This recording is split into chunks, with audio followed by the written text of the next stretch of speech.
So in JavaScript, strings are indexed and the index starts from 0. All right. So let's see that in action. So let's do a variable. Let message equals to hello world. All right. And here, if we want to access the h here, okay, the first element, so this h has the index of 0. So if I just do something like this h has the index of 0, then 1, then 2, then 3, then 4, and so on. This space has the 5 index, 6, 7, 8, 9, and then 10 and 11. Okay. All right. So this is the index of all of the characters inside of the string.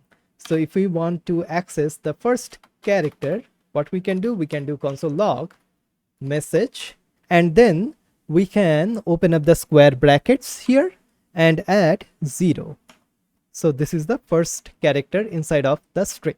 So as you can see, we are getting h here.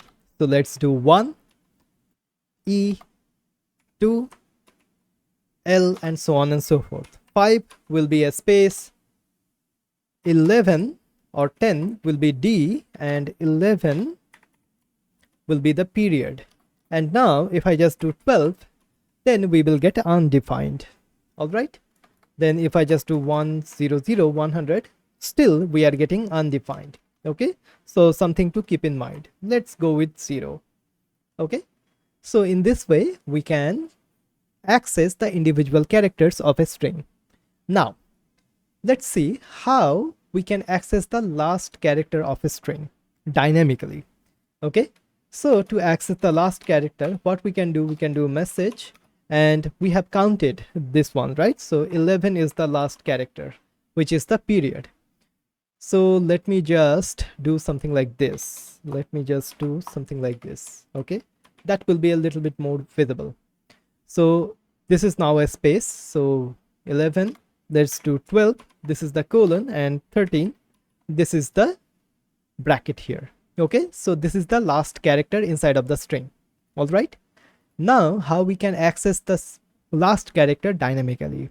So for each of the strings, we have a property which is called the length property. Okay, so console log message and then dot, and then as you can see, these are all of the methods and properties. And as you can see here, we have the length property here. Okay, so if I just do that, as you can see, we are getting 14 here. So this length property returns us the number of characters inside of the strings, including spaces and all of the other things, such as some special characters. Okay, so as you can see, the last character is 13 indexed. Okay, the index is 13 because index starts from 0, and the length is 14. So what we can do something like this. So inside of these brackets, so message dot length -1. Okay, so now as you can see, we are dynamically getting the last character of our string.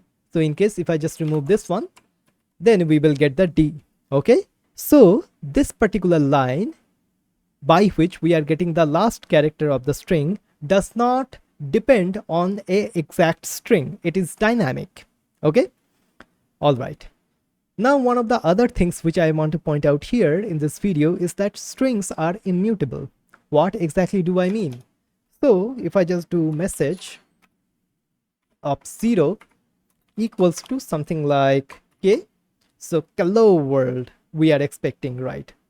Okay, so now if I just do something like this, this is totally valid. But now if I just do console log of message, as you can see, the string is unchanged. So strings are immutable in JavaScript. All right, so this is something to keep in mind. In case if you want to construct this one, the hello world or something like this, so in that case, what you have to do, you have to append this string of k to this portion. we do not know how to do that yet. So we will definitely learn about that.